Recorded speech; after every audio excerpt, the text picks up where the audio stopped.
Hey, sports fans, guess what? It's Christmas weekend for us football fans. I'm so excited. Santa Claus is coming to town on Sunday for Super Bowl Sunday. Oh, it's the best day ever for men. Women, I'm sorry. I know some of you like football as well, but men, we really love it. All right, let's get right into this. Look who we got this week. Special guest, G-Money, because this is the biggest gambling event in America every year. Correct, G-Money? This is true. Yep. Oh, did you see the guy? Did you see the guy in Houston? He's bet $9.5 million on the Bengals to win. He wins 16.2 if they win outright, and he owns a bunch of mattress stores in Houston. Oh yeah, he does this every year. So he but this is the biggest single bet ever, though. $9.5 million. Oh my God! Well, we're gonna see. He's betting the money line, huh? Money line, yeah. He's trying to, but you know what he's doing? He's offsetting at his mattress stores. He's offering up to $3,000 rebate if the Bengals win. So he's hedging his bet with his own bet. That's a good point. Yeah, smart. So he's making money on that and using that money on the bet. Okay, all right. Why doesn't Barry and Elliott do that? They gave up on the World Series bets, I guess, the Red Sox, right? They got killed on it. Hey, last night we had some NFL awards. Aaron Rodgers got the MVP vote. What do you guys think of that? Real quick, G-Money, what do you think? I think it would have been Brady if he would have announced his retirement before the season started. Before the season ended. I think it should have been Brady regardless, but I think 100% would have been his if they knew it was last year. I don't see how Rodgers had a better year. I think Brady got slighted, but I think he especially got slighted knowing this was his last year. I agree with you. What do you think, PB? Yeah, I know MVP. You can't not include the teams that aren't lucky enough to make it into the playoffs. Although it seems like the MVP is on a playoff team every year, anyways. What I don't like is that, their body of work isn't done yet for the year. It's the most valuable player for the season. When you're Aaron Rodgers and you go one and done in the playoffs after getting the first round bye, that doesn't make you the most valuable player to me, and it's all based on regular season stats and regular season, how they do. I think Brady was right up there, and at least Brady won a playoff game, right? I would have liked to see Brady got it, but not only do I saying that with my heart, I'm saying it with my head. If you look at the stats, he had better stats. He should have gotten it. Other than QBR rating, right, and the fact that Rodgers only threw 4 or 5 interceptions. He's the only guy to do this 35-5 3 times in his career. But I'm with you.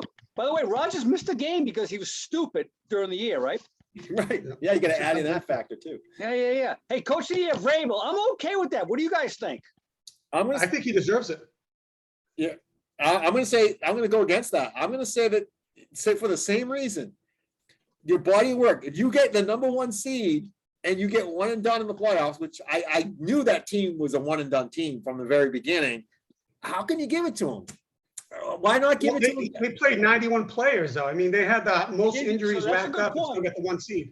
I know I talk about the Ravens and how many players they play, but the Titans had the most played players in one season in NFL history. That's kind of tough. Yeah. 91 players when your roster is 53. That means you almost had a complete second team, right? So I don't know. Hey, you can't go TJ was, or can you, with Defensive Player of the Year? No, that's a shoo-in. Well, for me, again, I'm not going to disagree with it, but why couldn't we give Micah Parsons the Defensive Player of the Year and the Defensive Rookie of the Year? That guy is an animal and a stud, and I think he had a better year than TJ Watt. I just think they had looked at it and said, well, we can't give both to Micah Parsons, so we're just going to give him the Rookie of the Year, and we'll give TJ Watt Defensive Player of the Year. That is a good point. By the way, he is the first Defensive Player of the Year unanimously ever in the NFL history, so good for him on that, And Offensive Player of the Year, by the way, Chase got it. He deserves it, but I think Mac was right next to him at the end of the day when you consider he was a quarterback and coming into the Patriot system, right? Yeah, and didn't Waddle break the record for most receptions in a rookie season for a receiver? I know his yards weren't up there, but he could have been in the conversation too. Yeah, Jill. Yeah. No, for sure. But I like Chase. I like the choice of Chase. I think that's a good choice. He's a difference maker. All right, I can ask you guys a question. So the Hall of Fame came out. some interesting guys got chosen. Obviously, I'm very happy Richard Seymour deserves it. People said, "Oh, he only won it because of the Patriots' career." He only played 8 years for the Patriots. He was an All-Pro several times for the Raiders as well. So it wasn't just because he won 3 Super Bowls in 8 years for the Patriots. So I think Richard Seymour deserved it. But Cliff Branch, Sam Mills, Leroy Butler. I mean, No, I don't think so. You know who should have been in instead of all those guys? Devin Hester. This is his first year. He could have chosen the best kickoff returner in the history of the NFL. He should have got in. G-Money, I agree with that. It's going to be hard just that piece of it, the kick returning piece. But you're right about that. I get one thing to say, though. A guy, if Leroy Butler's in, a guy that should definitely be in is my man, Darren Woodson, who changed the hybrid safety position in the NFL by far. Hopefully one day we get smart. We put Darren Woodson in there as well. 100%. He was a great player. Yeah. All right, let's move on to Super Bowl, Christmas Day of football, Sunday. G-Money, you're up, buddy. I know this is our betting man. That's why he's on, fans. Give us your prop bets you're looking at and playing this weekend. Sure. I have a half dozen here. I'll try to narrow it down. I like Cincinnati field goal, first score of the game. I think these games tend to start out slow. And I think that with the kicker McPherson, I think you can't go wrong with taking them to score first as a field goal. It's plus 310. So I like those odds. Wow. What's your guys' thoughts on that? Yeah, I thought you were going to say like plus 250 or something. Plus 310 is good. That's good. That's a good bet. I like the odds. Yeah. I'm a big fan of that. And then I like Rams to win the half because Bengals are notoriously for starting out slow first half and then making a comeback. And Bengals to win the game plus 700. Okay. Plus 700, huh? 700, huh? Rams winning at halftime. Bengals win the game is plus 700. Pretty good odds on that one. Gee, are you betting it? Yeah. Oh, yeah. That's like a $25 bet. I'll do 50 on the other one. Okay. Smaller bets. That's a good. I like that. The plus to get plus 700 for that. That's a good one. Great odds, right? Yeah. And then one of my favorites is that yes, it'll be a 3-point win. I think either way, it's going to be 3-point win plus 320. I think these teams are so closely aligned and how they match up. I think it's going to be 3-point one way or another. I think Bengals, but I think either way, plus 320 is great odds to have a field goal game. Is it exactly a field goal? 3-point spread right now? Right now it's 4. It's 4.5 right now. But this particular prop says either team can win by exactly 3. Okay. So I like that. I think there's a good chance that's going to happen. I think there's good odds that one of those teams are going to win by 3. Oh, wow. Okay. So I like that bet. I really like, and this is kind of a flyer here, but I like Higgins at the MVP because I think he's going to torch the secondary of the Rams because obviously Chase is going to get the majority of the attention of Jalen, and I think Higgins is going to have a massive game. So that's plus 500 if he gets the MVP. I think it's worth throwing $20, $25 on because I think it's worth taking a flyer versus, plus 220 on Joe Burrows, which I would consider as well, but I like the double odds, take a flyer on Higgins. Yeah, that's the first one that you've said I don't like. I would rather, if I'm still getting plus 220 on someone like Burrow, I'd rather do that than the plus 500 on Higgins. Everything else at this point, pure value. Yeah, it's a tough one. But and then there's another pretty good bet. I mean, Jesse Bates has been on a tear interception wise. If he gets an interception in the game, it's plus 750. And I like that. I mean, the high propensity for the Rams QB Stafford to throw interceptions. So I think there's a good chance Bates gets one. All right. Plus 750 is good odds. I think that's a good take too. I like that one. That's a good one too, brother. All right. Sorry. So before we move on, what is the official? It's 4.5 right now, spread, right? Right, 4.5. And what's the money line right now? Plus 155. For Rams. Okay. No, the bank. You get. I'm thinking of something. Yeah. All right. PB, are you taking any of those literally? Literally no, because I don't bet. Okay.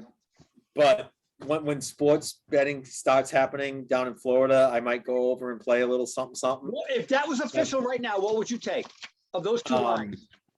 I like both. I mean, I would lean more heavily into the money line. I like the plus 155 with the Bengals. Because I think they're gonna win outright. So why not put my money where my mouth is and make the extra money? But obviously, if you're a safer play and you want to just take the 4.5 points and bet, even money basically, I like that too because, like G Money said, I see this as a field goal game. So if you're getting 4.5, even if the Rams win this game by a field goal, which is a possibility, you still win your bet. So Bengals either way. I like the Bengals with the points. I like the Bengals money line. All right, before we get to the nuts and bolts of this game, we got one little minute here for sports for girls. What halftime act are you watching? G Money. I'm interested to see Eminem. I grew up in college. He was just coming up when I was in college in my freshman year. I was a big fan back in the day. So very interested in seeing him live. All right, PB.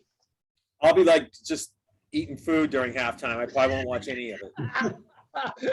I want to do the same thing, but apparently being married to a woman who likes hip hop, you know what's going to happen there. All right, moving on quickly. All right, I got to ask you guys, what is each team's advantage? So we'll start with the Los Angeles Rams. What is their advantage in this game? G Money, you first. This one's obvious, but their defensive front against Cincy's O-line. But at the same time, it's an advantage. It also could be a disadvantage because they blitz eighth most blitzing team in the NFL, and the Bengals QB is the best against the blitz. So he'll eat them alive if they blitz. So if they stick to a 4-man rush, then they have a huge advantage. If they blitz, it's no longer an advantage. PB, what do you think? The Rams' advantage in this game. Yeah. I mean, it's hard not to say that they're defensive front, but like G Money said, they got to get after you with 4.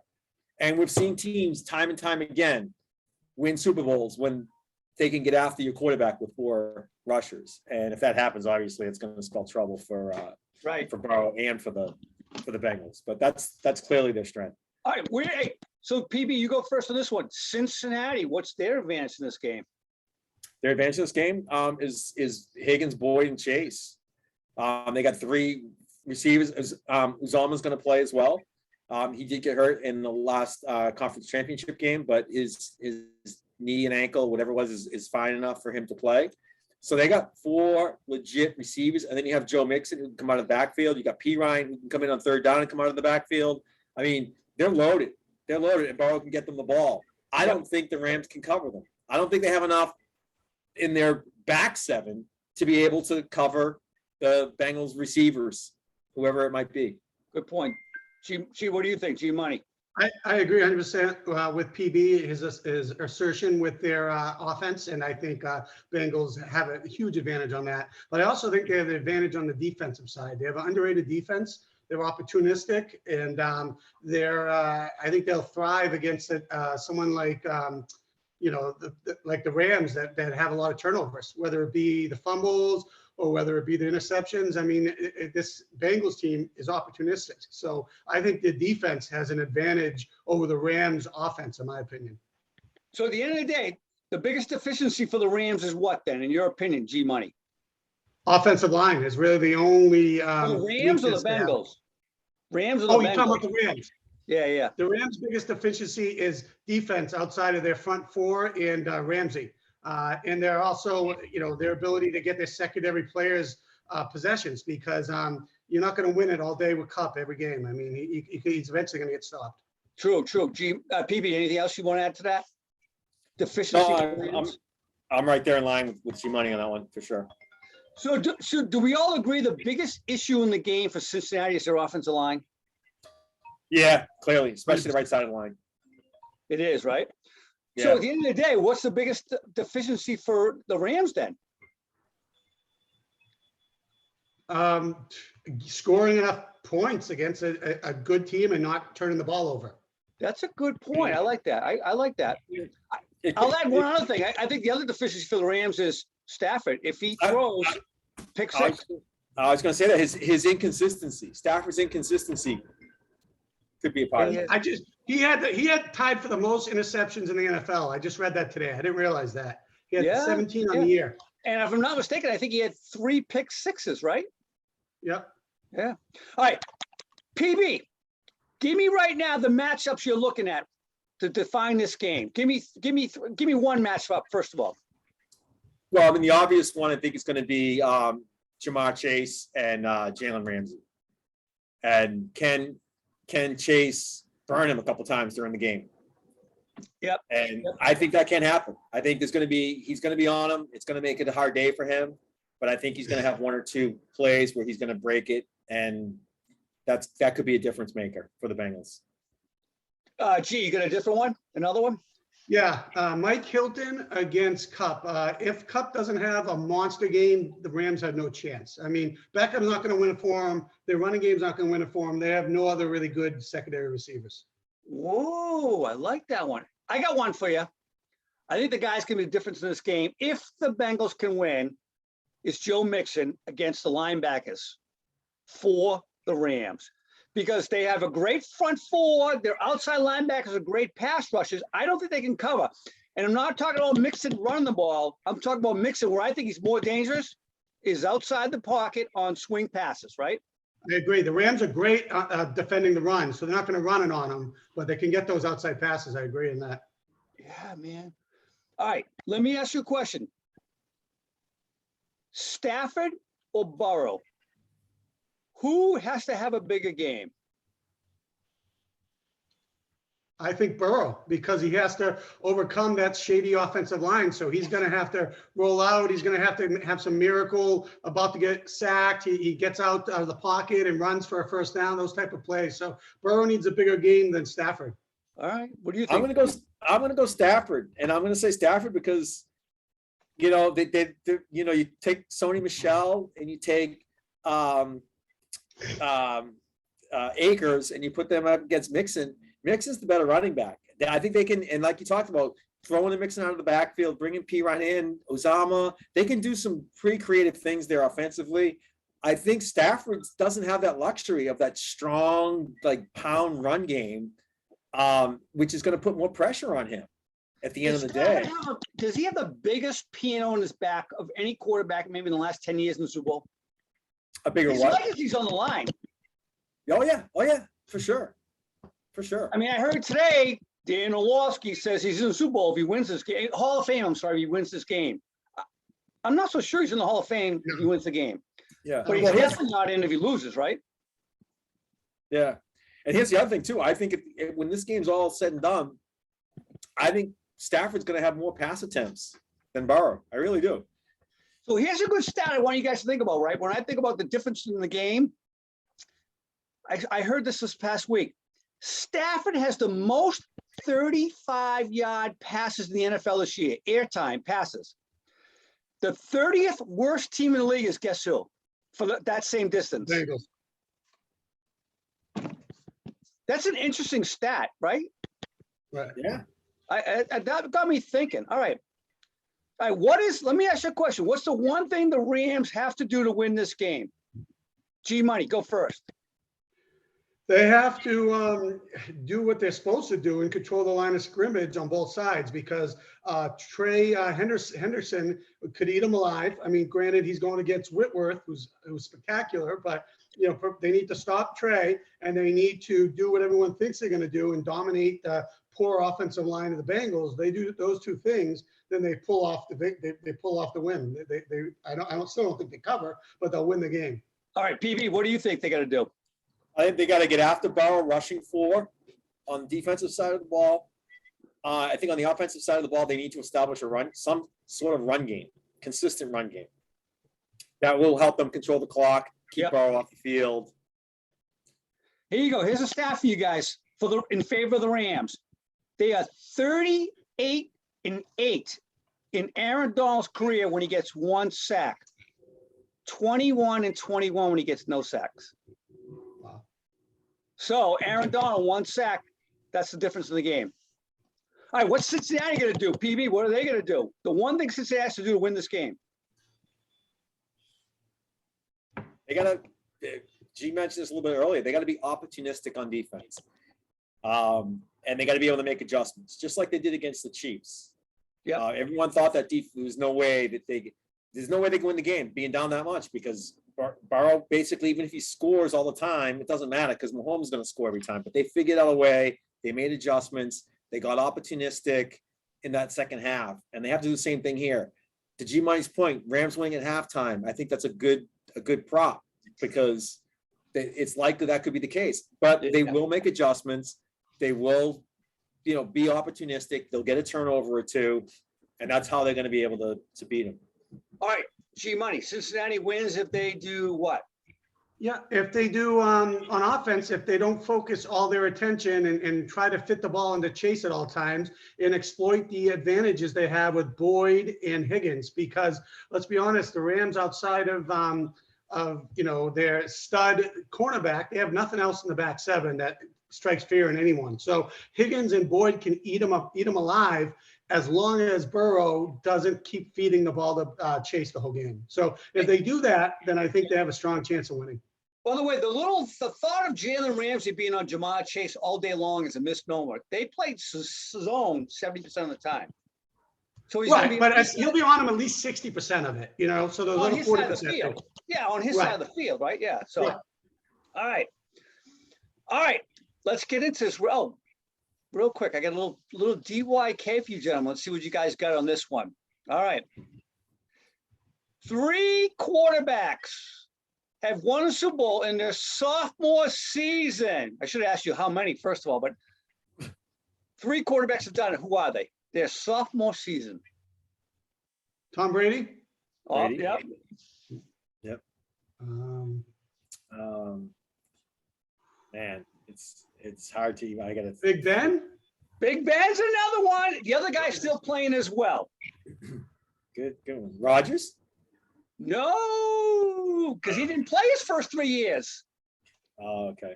Russell Wilson is the other one. Oh. So big Joe Burrow, cool Joe, right? He's going after his sophomore year. All right, here we go. Right now, give me your picks. PB, you're first. Who wins? What's the score? Going Bengals. Definitely Bengals. Definitely with the heart. Definitely with the heart. Want the Bengals to win over the Rams. Pulling for Joe Burrow and company. So, but I think with my mind, I also think the Bengals can pull this game off. It's going to be close. I love that prop that G Money brought up earlier. They will be losing at halftime. I can see it, 10-7 type of game at halftime, maybe 13-7. But my final score prediction for this game is 2017. 2017, huh? Yeah, low scoring game, 2017 Bengals. If I'm not mistaken, that's the score of the Bengals' first Super Bowl against the 49ers in 81, if I'm not mistaken. All right, G Money, what do you think? It was 22. Yeah, I'm going to put money on the Bengals money line. I'm going to take that. And then I'm also going to do the Bengals plus 4.5. And I think it's going to go under. The under is 49. I think it's going to be a 24-21 game. And I think Bengals will prevail.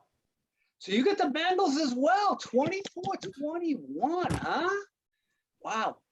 All right, I got the Rams. I had them all year long. All right, at the beginning of the year, I had them at the beginning of the playoffs. I got the Rams 30-24. They win this game. I think that pass rush is going to end up winning. All right. I hope your prediction's wrong. By the way, by the way, so you guys are obviously both rooting for the Bengals. I'm rooting for the Bengals as well. I wouldn't mind seeing them win it all, but I just think the Rams at the end of the day, there's no way the Bengals can stop that pass rush, and I don't know that Joe Burrow gets away with 9 sacks this game and wins. So I don't think he gets sacked. No, he won't get away with that. He's got to figure a way to get away from the pass rush somehow. Well, to your point, PB, maybe he doesn't, but if he does, lights out. Yeah, I mean, if they like I said, if they do to the Bengals what the Bucs did to Mahomes last year, forget about it. I mean, you're done. You're done. If Burrow runs for 350 yards, but none of it beyond the line of scrimmage, like what Mahomes did last year, right? There's no way you can win a football game that way. No. All right, boys, we'll see. Remember, Christmas weekend for us gentlemen. Good show. Thank you, G Money, for joining us with your prop bets. Talk to you later. All right.